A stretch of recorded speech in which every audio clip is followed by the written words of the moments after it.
Hello everybody and thanks for watching today. I got a friend's trailer over here. It's actually a neighbor of mine, and he's got some really weird stuff going on with the electrical on it. So we're going to be putting a wireless switch for it to dump the trailer, and then putting a fuse block, and thinking about running him a little relay for, he wants to put a light tower on the thing. So I'm just going to show you what we got going on here, and I've already actually started, so got the fuse block kind of semi-mounted, and I'll show you what's going on.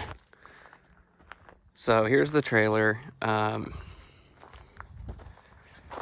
Wiring, when he got it, none of it worked, and we kind of figured some of the stuff out. He replaced the solenoid that's in there, and then what I'm doing is I've mounted that fuse block in there, and then I'm using this pilot wiring kit I actually pulled off one of my other vehicles. I had bought a few of these at one point, and it's just a 4-channel wireless remote that it's got nice 15 amp relays on the inside of it, and it can set up to either latch or just be momentary. So you can sit here and hold the button, lift the dump trailer up, and or hit a different button and turn the lights and leave them on instead of having to hold the button the whole time. So I'm gonna get into wiring all that up, and let's see how it goes. All right, so I've about got things finished up here. Forgot to hit the record button earlier, but I've got it's a marine grade fuse box, so it should have corrosion free connectors there, or corrosion resistant at least.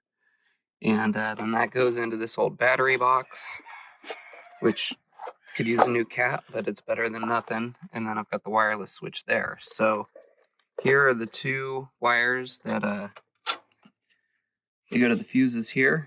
Each of those relays inside the box is rated for 15 amps, so I went ahead and made sure they were on a 15 amp fuse. And then the other 15 amp fuse is for power to the box itself, which is kind of redundant because it came with its own fusible link.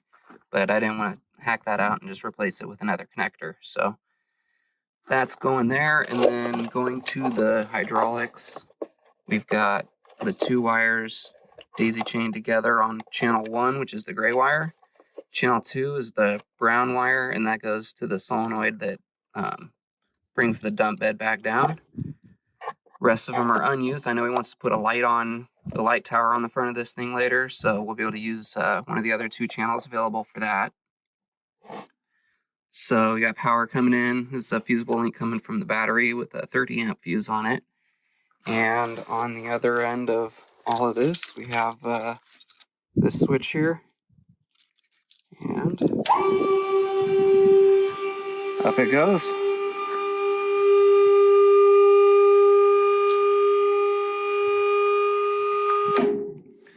So he did have a little solar battery charger thing on here, so I'll probably end up running that into this fuse box just to give it somewhere fused to charge the battery at some point.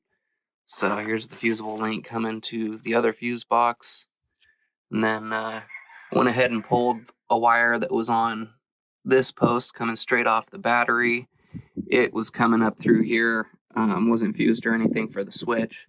So I just cut that wire, and we've got our two different, there's our up valve and our down valve, and the solenoid going to the pump motor.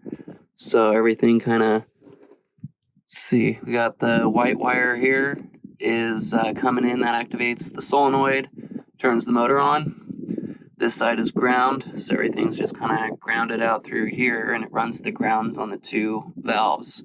And then you got the green wire for the dump valve and the red wire for the fill valve. So he was previously just touching the wires together and keeping electrical tape handy in that box there. So hopefully this works out a little safer for him.